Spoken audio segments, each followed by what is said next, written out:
Hello बच्चों, सबको मेरा नमस्कार। क्लास 9 के बच्चों आ जाइए। Let us study acceleration due to gravity. Okay, acceleration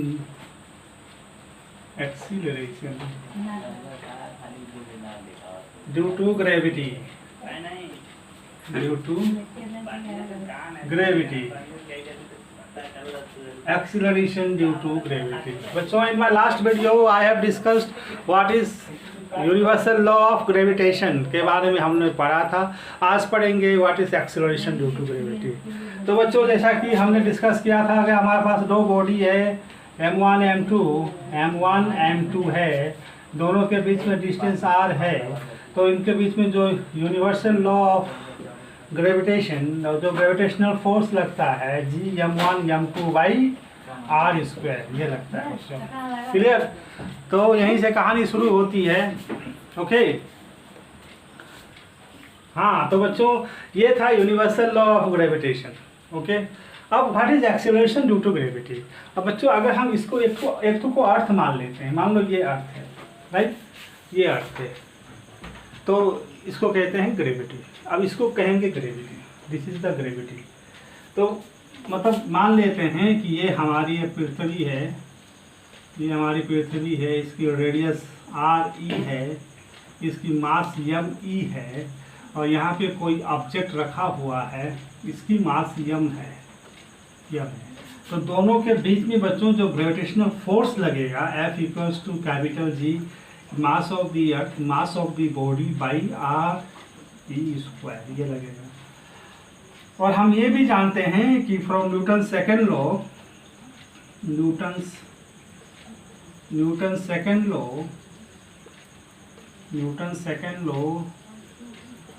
क्या कहता है, F equals to m into a. तो यहाँ a की जगह पे g लिखते हैं, एक्सेलरेशन ड्यू टू ग्रेविटी। बच्चों, जैसे हम अपने पृथ्वी के ऊपर किसी चीज़ को छोड़ते हैं, लाइक दिस, किसी चीज़ को छोड़ते हैं तो उसकी वेलोसिटी बढ़ती जाती है। तो rate of change of velocity in the gravitational field, okay, उसको कहेंगे gravity, acceleration due to gravity. Acceleration due to gravity को हम जी लिखते हैं। क्लियर? तो न्यूटन सेकेंड लॉ के अनुसार उस वस्तु पे जो फोर्स लगेगा m इंटू जी। तो यहाँ पे अगर हम m इंटू जी लिख दें, m into g equals to capital G mass of the earth mass of the body by r e square. तो बच्चों, ये मास कैंसिल हो जाएगा, g की वैल्यू आ जाएगी capital G mass of the earth by radius of the earth का square. Very important formula, acceleration due to gravity. मतलब हमारे पृथ्वी के द्वारा कितना एक्सीलरेशन, कितना त्वरण लगता है किसी वस्तु पे। हम लोग पृथ्वी पे खड़े हैं बच्चों, अगर हम इसकी सतह पर या सतह से थोड़ी ऊपर किसी ऑब्जेक्ट को गिराते हैं, फॉल कराते हैं, तो उसकी वेलोसिटी इंक्रीज कर रही है। और हम ये जानते हैं कि जब वेलोसिटी इंक्रीज होती है तो कि उसको क्या कहते हैं, एक्सीलरेशन कहते हैं। इसका मतलब पृथ्वी के ऊपर कोई भी वस्तु को गिराएंगे तो उस वस्तु में एक्सीलरेशन लगती है, जिसको कहते हैं एक्सीलरेशन ड्यू टू ग्रेविटी। और उसको हम जी से लिखते हैं बच्चों, स्मॉल जी से। और इसकी वैल्यू आपको पता है, मैंने बताया भी था, दैट इज़ जी की वैल्यू 10 मीटर पर सेकेंड या 9.8 मीटर पर सेकेंड स्क्वायर। 10 मीटर पर सेकेंड स्क्वायर या 9.8 मीटर पर सेकेंड स्क्वायर। तो इसका जो मैथमेटिकल फार्मूला है जी का बच्चों ये है, capital G mass of the earth by radius of the earth का स्क्वायर। इस फार्मूले से आप ये देख रहे हैं कि ये जो एक्सीलरेशन है ये मास पे डिपेंड नहीं कर रहा है, मास ऑफ द बॉडी पे डिपेंड नहीं कर रहा है। क्लियर? अगर हमारे पास मान लो ये एक ऑब्जेक्ट है, अगर ये दो ऑब्जेक्ट है बच्चों, एक ये ऑब्जेक्ट है एक ये ऑब्जेक्ट है, दोनों को अगर हम छोड़ दें, यहाँ नहीं छोड़ूंगा क्योंकि ये बल्ब है, छोड़ूंगा तो टूट जाएगा बच्चों। ओके, आप इमेजिन करो दो ऑब्जेक्ट है, दोनों को मैंने पृथ्वी की सतह पर छोड़ दिया, तो दोनों के पास बच्चों सेम एक्सीलरेशन लगेगा, क्योंकि एक्सीलरेशन का फार्मूला जी इसकी मास और इसकी मास पर डिपेंड नहीं करता है। एक्सीलरेशन की फार्मूला मास ऑफ द अर्थ पर डिपेंड कर रहा है और रेडियस ऑफ द अर्थ पे डिपेंड कर रहा है। क्लियर? तो इस तरह से बच्चों आपने देखा कि अगर हम जुपिटर में चले जाएं तो जुपिटर में जो जी होगा वो मास ऑफ द जुपिटर पर डिपेंड करेगा और रेडियस ऑफ द जुपिटर पर डिपेंड करेगा। मून पे चले जाएं तो मून के मास पे डिपेंड करेगा, मून के रेडियस पे डिपेंड करेगा, ना कि ऑब्जेक्ट के मास पे। इतना पॉइंट क्लियर हुआ। ये बहुत इंपॉर्टेंट क्वेश्चन है बच्चों, आपके एमसीक्यू में आता है। That is the value of acceleration due to gravity does not depend on mass of the body. Mass of the planet पे डिपेंड करता है, रेडियस ऑफ द प्लेनेट पे डिपेंड करता है, मास ऑफ द बॉडी पे depend नहीं करता है। Clear? Acceleration due to gravity का ये फार्मूला है, इसमें न्यूमेरिकल्स आते हैं। अब बच्चों, क्योंकि हम जिस पृथ्वी पे रहते हैं उसका हमको मास जानना चाहिए और उसकी कुछ कुछ प्रॉपर्टी हमको आनी चाहिए, राइट? तो चलो देखते हैं what is the mass of our earth. तो हमने देखा कि G is equals to capital G mass of the earth by radius of earth का स्क्वायर। तो radius mass of the earth is G radius of the earth का square by capital G। Okay, तो बच्चों यहाँ G की value आपको पता है, G की वैल्यू 10 या 9.8 मीटर पर सेकंड स्क्वायर होती है। ओके, G की वैल्यू आपको पता है 6.67 into 10 to the power -11 newton metre square पर केजी स्क्वायर होती है, न्यूटन मीटर स्क्वायर पर केजी स्क्वायर। और रेडियस ऑफ द अर्थ की वैल्यू क्या है?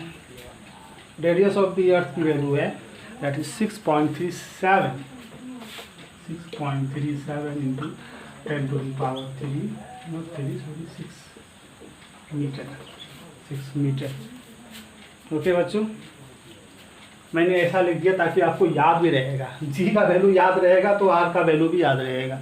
जी की वैल्यू 6.67 10 पर -11 न्यूटन मीटर उसके ऊपर केजी स्क्वायर, और रेडियस ऑफ द अर्थ की value 6.37 right into 10 to power 6 metre square. आपको जानना चाहिए आप जिस पृथ्वी पर रहते हैं उसकी रेडियस कितनी है। क्लियर? अब इस सब वैल्यू को अगर हम यहाँ पुट करेंगे तो मास ऑफ द अर्थ मेरा आ जाएगा। पुट करके सॉल्व करिए। जी की वैल्यू 9.8 एंड आर की value 6.37 into 10 to the power 6 का होल स्क्वायर बाई जी की value 6.67 into 10 to the power -11। Solve करिए इसको। What is the answer? Can you tell me? The answer is, अगर आप इसको अच्छी तरह से सॉल्व करेंगे आपको मिलेगा mass of the earth is, you know, that is 6.0 into 10 to the power 24 kg। 6.0 into 10 to the power 24 kg। Okay बच्चों, तो आपको एटलीस्ट जानना चाहिए as a physics point of view what is the radius of the earth, what is the mass of the earth and what is the acceleration due to gravity of the earth. अब एक और आती है density. ये अर्थ की density कितनी है? Density आपको पता है ना, मास बाय वॉल्यूम। हम लोग क्लास 9th में पढ़े थे डेंसिटी। याद करो, याद आ रहा है? आर्किमिडीज सिद्धांत में हम लोग पढ़े थे डेंसिटी के बारे में। तो आपका सर 9th की वीडियो बना रहा हूँ। ओके, तो डेंसिटी क्या होता है बच्चों? डेंसिटी मास बाय वॉल्यूम होता है, राइट? तो मास बाय वॉल्यूम में आप डेंसिटी निकालते हैं। चलो पढ़िए density of the earth.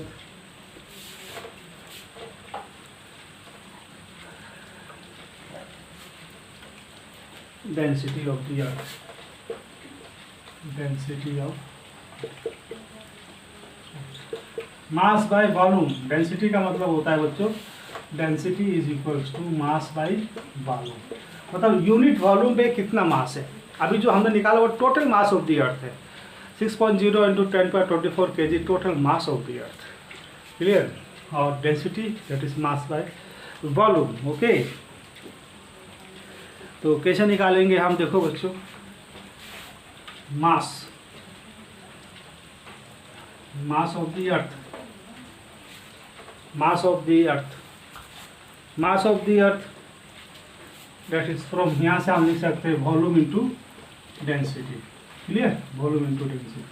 Now volume, क्योंकि अर्थ मेरा स्फेरिकल है, ये रेडियस r है, तो इसकी वॉल्यूम क्या होगी? 4/3 πr3, यही तो होती है। तो दैट इज v की जगह में लिखेंगे 4/3 πr3 radius of the earth का क्यू इंटू डेंसिटी। क्लियर। और मास अभी मैंने निकाला था mass, that is your g equals to क्या होता है, capital G mass of the earth by radius of the earth का स्क्वायर। तो मास ऑफ द अर्थ यहाँ से आ जाएगी, that is g R E square by capital G. यहाँ लिख देंगे मास ऑफ द अर्थ में g R E square by capital G. Please note it down बच्चों, नोट कर लेंगे। ओके।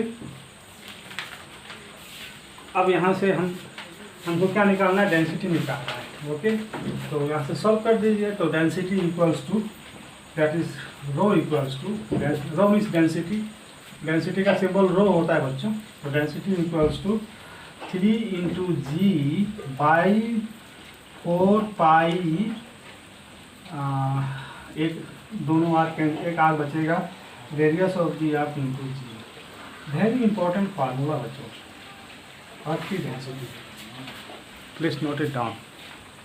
अर्थ की डेंसिटी 3, acceleration due to gravity 4 pi constant है, radius of the earth and your gravitation universal gravitational constant. सबकी value को पुट करेंगे बच्चों, तो विल गेट डेंसिटी का वैल्यू आएगा that is 5.5 into 10 to the power 3 kg पर मीटर क्यूब। दोस्तों ये आपको याद रखने लायक चीज़ें, और फिजिक्स में अक्सर पूछ भी देता है कि 1 मार्क्स का क्वेश्चन, जैसे what is the mass of the earth, clear, what is the density of the earth, what is the acceleration due to gravity of the earth. Right, acceleration due to gravity बच्चों g अलग है बच्चों, और capital G अलग है। Okay, ये है universal gravitational constant, इसकी वैल्यू हमेशा कांस्टेंट रहती है, फिक्स रहती है, कहीं चेंज नहीं होती है। लेकिन इसकी वैल्यू ये प्लेनेट पे डिपेंड करती है, क्योंकि इसकी वैल्यू मास पे डिपेंड करती है of the planet, radius of the planet पे डिपेंड करती है, ऑब्जेक्ट की मास पे डिपेंड नहीं करती है। Clear. And mass of the earth बता दिया 6 इंटू 10 टू 24 kg होता है। Density of the earth 5.5 into 10³ of the earth. तो बच्चों आज का वीडियो आपको बहुत ही अच्छा लगा होगा। जिस पृथ्वी पे आप रहते हैं उसके कुछ प्रॉपर्टी आपने देखा, जो कि आगे बहुत ही यूज़फुल होगा।